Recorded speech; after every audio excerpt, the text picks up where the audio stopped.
सबसे पहले मैं नौसेना शौर्य वाटिका के उद्घाटन के अवसर पर उत्तर प्रदेश और विशेषकर लखनऊ की जनता को अपनी तरफ से हार्दिक बधाई देता हूं। बहनों भाइयों, लखनऊ में आप सबके बीच आना, आप सबसे मिलना हमेशा मुझे बहुत ही अच्छा लगता है और इच्छा यही रहती है लखनऊ के लिए, आप लोगों के लिए जो कुछ भी बन सके अपने तय मैं वह करूं और करने की अपनी तरफ से भरपूर कोशिश भी करता हूं। साथियों, लखनऊ में इस नौसेना शौर्य वाटिका का उद्घाटित होना मैं समझता हूं केवल लखनऊ वासियों अथवा प्रदेशवासियों के लिए नहीं, बल्कि व्यक्तिगत रूप से हमारे लिए भी बहुत ही सम्मान और यह गौरव का क्षण है।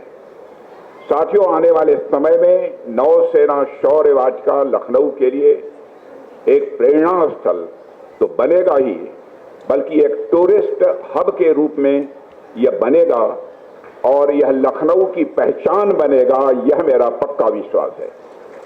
ये सारी चीजें मैं मानता हूं बढ़ते हुए उत्तर प्रदेश की तस्वीर हैं जो हमारे मुख्यमंत्री योगी आदित्यनाथ जी के नेतृत्व में उत्तर प्रदेश आगे बढ़ रहा है। लखनऊ अब तहजीब और संस्कृति का शहर होने के साथ साथ राष्ट्रभक्ति और सैन्य गौरव का भी यह प्रतीक बन रहा है। साथियों, उत्तर प्रदेश जिस तरह से विकास के रास्ते पर तेजी से आगे बढ़ रहा है, उसे आज हम सभी देख रहे हैं और हम सभी जानते हैं कि कभी उत्तर प्रदेश की पहचान गुंडा राज और बिगड़े हुए लॉ एंड ऑर्डर से होती थी। लोग भय से जीते थे, डर में अपनी जिंदगी गुजारते थे। इन्वेस्टर्स यानी भारत से यदि कोई निवेशक आकर यहां पर पूंजी निवेश करना चाहता है तो वह भी यहां आने से कतराता था कि उत्तर प्रदेश में लॉ एंड ऑर्डर की सिचुएशन बद से बदतर है, इसलिए वहां पर मैं निवेश करूंगा तो गुंडों के द्वारा, बदमाशों के द्वारा हमें परेशान किया जाएगा। लेकिन आज का उत्तर प्रदेश मैं ही से स्वीकार नहीं करता हूं, बल्कि सारा हिंदुस्तान स्वीकार करता है कि बहनों भाइयों बदल चुका है। One district one mafia, Uttar Pradesh की ऐसी हालत हो गई थी, वन डिस्ट्रिक्ट वन माफिया के लिए यह उत्तर प्रदेश जाना जाने लगा था। लेकिन प्रदेश आज वन डिस्ट्रिक्ट वन प्रोडक्ट के लिए जाना जा रहा है, यह सबसे बड़ी विशेषता है। और यह परिवर्तन किसी वजह से नहीं, बल्कि उत्तर प्रदेश के जनप्रिय मुख्यमंत्री श्री योगी आदित्यनाथ जी के मजबूत नेतृत्व का यह नतीजा है, यह मैं मानता हूं। और उन्होंने जिस तरह से प्रदेश की कानून और व्यवस्था को संभाला है, मैं मानता हूं कि अपने में वह एक मिसाल है। यह कोई साधारण बात नहीं है।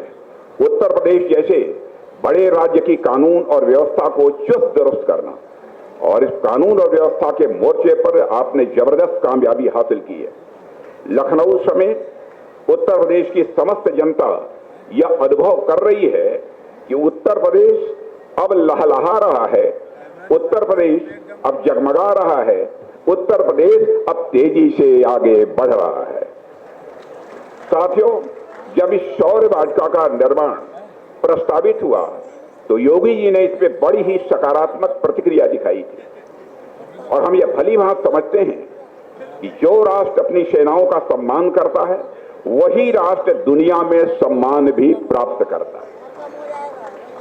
और इस भाव को योगी जी ने अपने व्यक्तिगत हस्तक्षेप से इकाना स्टेडियम के पास और गोमती वेटलैंड से सटी यह प्राइम लोकेशन इस परियोजना के लिए उपलब्ध कराई है।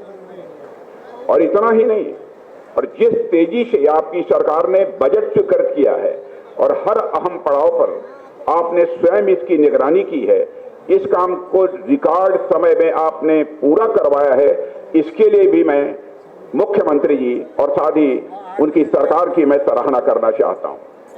साथियों, आमतौर पर होता यह है कि बातें बहुत सारी होती हैं, लेकिन एक बात के लिए मैं और यह कहना चाहूंगा कि आमतौर पर जब कभी हम भारतीय नौसेना का नाम सुनते हैं तो हमारे जेहन में समुद्र की लहरें, मुंबई का गेटवे ऑफ इंडिया, विशाखापट्टनम का बंदरगाह, कोची के जहाज, यही सब चीजें हमारे जेहन में स्वाभाविक रूप से आती हैं।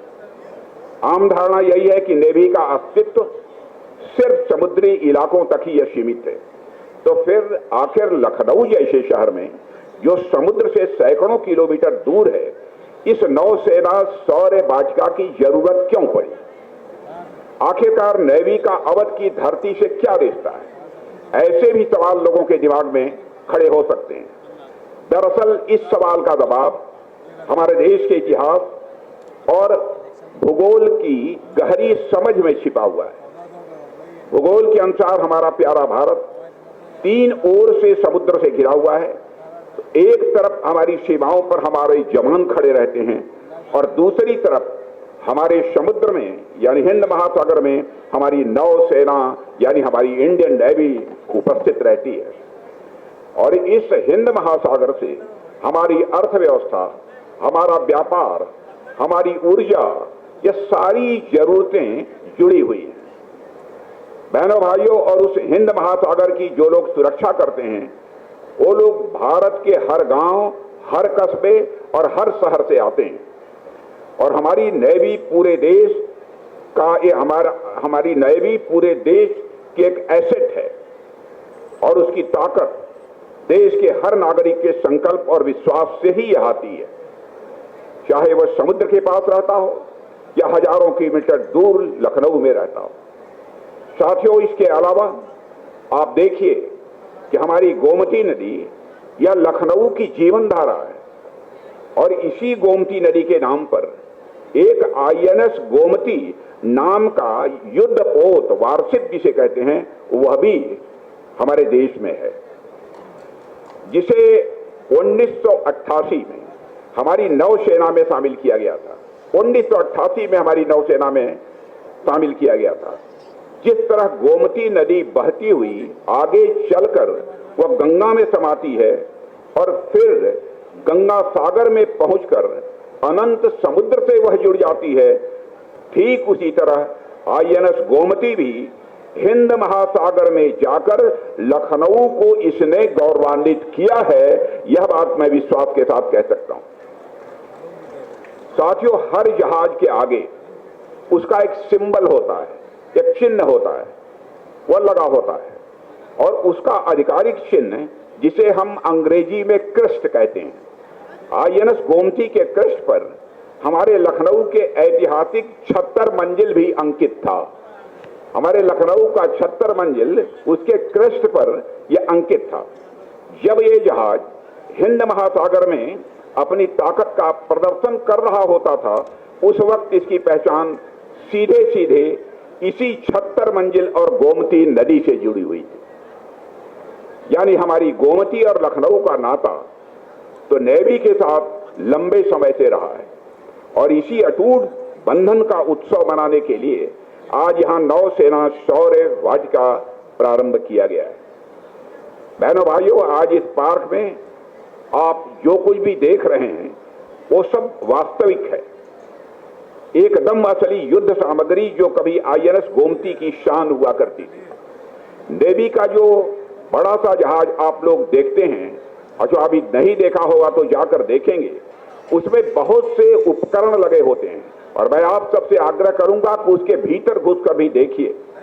उसके विशाल काय मिसाइल लॉन्चर जो दुश्मन के जहाजों पर सटीक वार करने में पूरी तरह से सक्षम होते हैं, उसके टारपीडो ट्यूब जो पानी के भीतर घात लगाए बैठे पनडुब्बियों का सफाया कर सकते हैं, उसके राडार जो सैकड़ों किलोमीटर दूर से आते खतरे को पहले से ही भांप लेते हैं, उनके मुख्य तोप की माउंटिंग जिसकी गर्जना सुनकर दुश्मन के होश उड़ जाते थे, और इसके अलावा नेवी में प्रयोग होने वाले surveillance aircraft, multi role helicopter और टारपीडो आदि अब लखनऊ की धरती पर यह स्थापित हो चुके हैं।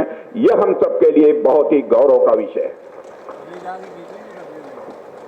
इसीलिए साथियों मैं कह रहा हूं, यह पार्क कोई साधारण पर्यटन स्थल नहीं है, बल्कि एक जीवंत यह हमारे लिए प्रेरणा स्थल है। यह शौर्य वाटिका आने वाली पीढ़ियों को यह बताएगी कि आजादी और सुरक्षा की कीमत क्या होती है। कई लोग यह सोच सकते हैं कि आखिर इस तरह की शौर्य वाटिका का यहां क्या काम है। इससे क्या होगा, पर इस पर हमें सोचने की जरूरत है। साथियों, आज के दौर में हम सब अपने रोजमर्रा के जीवन में बहुत ही उलझे हुए हैं और कोई नौकरी चाकरी में लगा है, कोई घर परिवार की जिम्मेदारियों में लगा हुआ है, कोई अपने बिजनेस व्यापार में लगा हुआ है। ऐसे में बहुत सारी चीजें जो हमारे लिए बेहद अहम होती हैं, हम उनसे अनजाने में कटते चले जाते हैं। हमारी सीमाओं की हिफाजत करने वाले हमारे सैनिकों का जो बलिदान है, उनका रोज का जो संघर्ष है, इन सब चीजों से हमारा आत्मीय रिश्ता रोजमर्रा की दौड़ धूप में यह पीछे छूट जाता है। ऐसे में यह शौर्य वाटिका हमें एक बार रुक कर, ठहर कर सोचने पर मजबूर करेगी कि जिन लोगों की वजह से हमारी यह सारी जिंदगी सुरक्षित चल रही है, उनका योगदान हमारी जिंदगी में कितना बड़ा है और उनके प्रति हमारी नई पीढ़ी कृतज्ञता अनुभव करेगी, ऐसा मेरा विश्वास है। साथियों, यह कृतज्ञता यह बहुत ही आवश्यक है। इसका एक उदाहरण आप देखिए। हम सब जब छुट्टी वाले दिन बड़े इमाम बाड़े की भव्यता देखने जाते हैं, जब हम चौक में जाकर चिकन का बढ़िया कुर्ता खरीदते हैं और जब हम अपने परिवार के साथ किसी रेस्टोरेंट में खाना खाने जाते हैं, तब हम बड़े प्रसन्न होते हैं। लेकिन क्या हम कभी उस पल सोचते हैं कि यह सब क्यों हो पा रहा है? हम यह सब इसलिए कर पा रहे हैं क्योंकि हम सुरक्षित हैं। सबसे पहली और सबसे जरूरी चीज हमारी सुरक्षा होती है और वह हमें हमारी सेनाएं ही दे रही हैं इस भारत में, और हम सुरक्षित हैं। तभी तो हम यहाँ त्योहार मना पाते हैं, यहाँ पर हम व्यापार कर पाते हैं, अपने बच्चों को हम ठीक तरीके से पढ़ा पाते हैं। तो यह जो शौर्य वाटिका और यह म्यूजियम जो यहाँ बना है, यह केवल स्थापत्य कला या बनावट का नमूना भर नहीं है। ये हमें हर पल हमारी सेनाओं की याद दिलाती रहती है और हमारे भीतर उनके प्रति कृतज्ञता का जो एहसास है, उसको भी ताजा करती रहेगी, ऐसा मेरा विश्वास है। मुझे बेहद खुशी होगी कि जब लाखों की तादाद में लोग यहाँ पर आएंगे और अपने वीरों को याद करेंगे, उनकी विरासत को और उनकी लिगेसी को भी वो याद करेंगे। साथियों, मैं आप सभी को एक और बात यहाँ पर बताना चाहूंगा कि मेरे पास अक्सर बहुत बड़ी संख्या में हमारी सेनाओं के रिटायर्ड प्लेटफॉर्म्स और उपकरणों के लिए स्कूल, कॉलेज और संस्थानों से पत्र मिलते रहते हैं। विधायक और सांसद बराबर आग्रह भी करते रहते हैं। किसी को रिटायर्ड टैंक चाहिए होता है, किसी को फाइटर एयरक्राफ्ट चाहिए, तो किसी को कोई हेलीकॉप्टर चाहिए होता है। मेरा हमेशा यही प्रयास रहता है कि जिन उपकरणों ने, जिन इक्विपमेंट ने दशकों तक हमारी सेवा की है, वो रिटायर होने के पश्चात हमारे स्कूल, हमारे कॉलेज, हमारे विश्वविद्यालय में प्रदर्शित हों। क्योंकि जब हमारी नई पीढ़ी उन्हें अपनी आंखों के सामने देखेगी, उन्हें अपने हाथों से स्पर्श करेगी, तो उनके भीतर राष्ट्र निर्माण का स्वाभाविक रूप से एक जोश भी पैदा होगा। और आज जो नौसेना शौर्य वाटिका यहां आपके सामने है, इसके पीछे भी मैं समझता हूं कि यही सोच है।